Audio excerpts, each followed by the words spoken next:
ipon, mabisyo. Oh, every salary, oh, laklak pa more. May kilala kong kapatid na ganun eh. Laklak pa more. Ala, kada Sabado, laklak. Linggo, laklak. Pagdating ng Monday, walang ulam. Aroy, Ginoo ko. Tatrabaho. Pagdating ng Wednesday, babali na kasi wala ng pera. Pagdating ng Sabado, syempre, kunti na lang yung susulduhin kasi nabali na eh.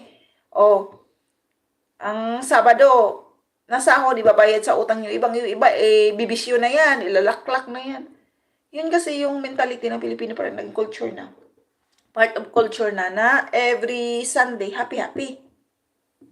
Pag may emergency, ngangay.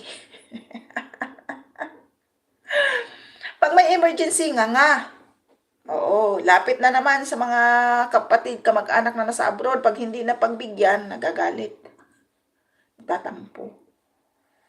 Sabi ko nga, hindi naman ako madamot, kaya lang. May mga sarili-sarili na kasi tayong pamilya. I-prioritize nyo yung family ninyo. Huwag yung puro luho at saka katakawan nyo sa kung ano-ano. Pag wala kang pera, tiis ka munang huwag uminom. Sabi ko nga sa kapatid ko, nag-away pa kami ng kapatid ko, kasi sabi ko, kunyari, sumasahod sila ng di ba sa mga normal na 3,600 a week. 3,600 a week. So, 7,000, 14,000 a month yun. Depende pa kung ilang weeks ang isang buwan.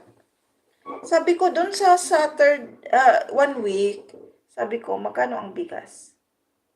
Magkano ang bigas ngayon? 2,000 plus ang isang kabano, 2,000 plus. So, sabi ko ganyan, sa isang linggo, bili ka ng like, kung 15 kilos, ganyan. 15 kilos. O, magkano yun? Palagay mo na. Budget mo sa bigas yung 1,000, ganyan. Di may 2,600 ka pa. Tapos magkano ang ulam nyo everyday. O, palagay mo na, maghigpit-higpit talaga ng sinturon. O, budget ka ng 300 na lang. Bahala ka nang mag-budget dyan kasi may mga gulay-gulay naman sa paligid. O, times yun? 300 times 7. O, pasok na dun sa ulam yun. Ulam at saka So, konti na lang matira. Imbis na itabi mo yon in case of emergency, bibili pa ng alak. Kaya hindi, wala talaga. Wala talaga. Kasi, magkano ang isda? 200 ang kilo. Tapos, 100 plus din yung 190. Magkano nga guys ang manok sa Pilipinas? 200? 200 ang kilo? 250, di ko na alam, di ko matandaan. Basta alam ko isda lang kasi ako eh.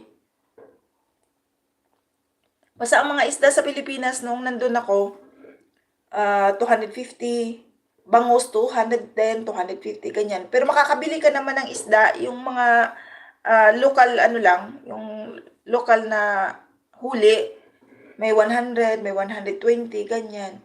May 150, 1 kilo. So, usually kami before, ang ginagawa namin, kalahati sinasabawan, ang kalahati pinapaksiw o kaya piniprito. Ganyan kami dati. Nasa sa iyo yan eh. Tapos may mga gulay ka naman sa paligid mo. O. Kailan kasi nga, nabibisyo kasi. Every Sunday, may budget para sa laklak. Eh, wala talagang maiipon. Tapos, after ng may emergency, wala. Nga. Damay-damay na. Pag nag-happy-happy sila, sila lang. Minsan, ang saklap ng buhay, parang real talk lang tayo, parang ang saklap ng buhay as OFW. Pag nag-happy-happy yung nasa Pilipinas, sila lang. Pag something, damay-damay kami ng problema. Sinong relate dyan? Sa oras ng sarap at kasiyahan nyo, kayo-kayo lang. Hindi nyo nga kami madalhan kahit pansit at spaghetti yung pamilya namin. Tapos pag gayon may problema kayo, damay-damay na. Pag di kayo napagbigyan, galit pa kayo. Sama pa ng lumalabas sa bunganga nyo kaysa madamot, kaysa nakapag-abroad lang, yung mayaman lang, nagbabago na ugali. Sinong relate dyan? Natatawa na lang ako kasi marami akong narinig na ganun. Sabi ko nga, hindi naman